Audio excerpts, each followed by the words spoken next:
hubiese nacido pequeño, raquítico, enfermizo o deforme, habría sido descartado.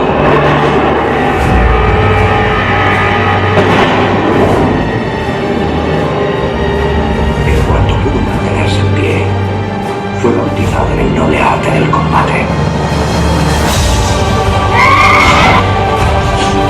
Le enseñaron a no retirarse jamás, a no rendirse jamás, a que morir en el campo de batalla al servicio de Esparta era la mayor gloria que podía alcanzar en vida.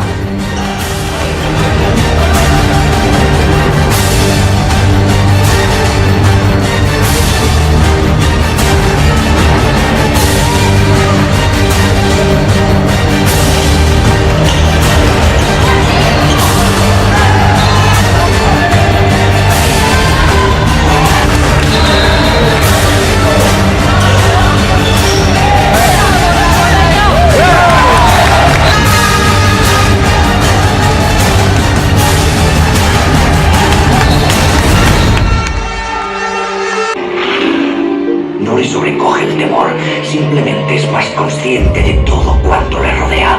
El aire, frío en sus pulmones, los pinos que mecidos por el viento se estrellan contra la premiante noche.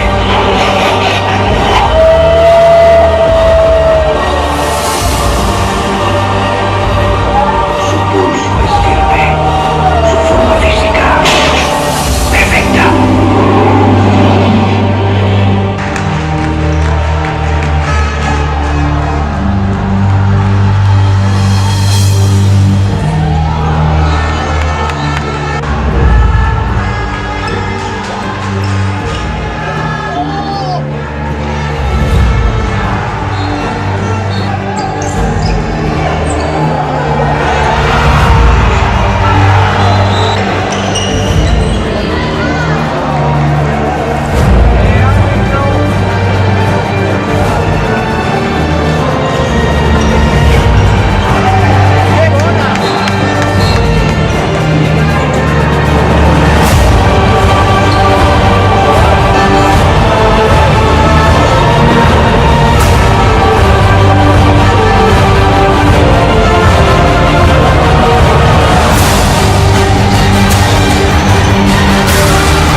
No en Esparta.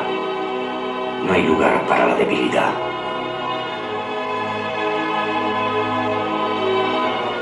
Solo los recios y los fuertes son dignos de llamarse espartanos. Solo los recios.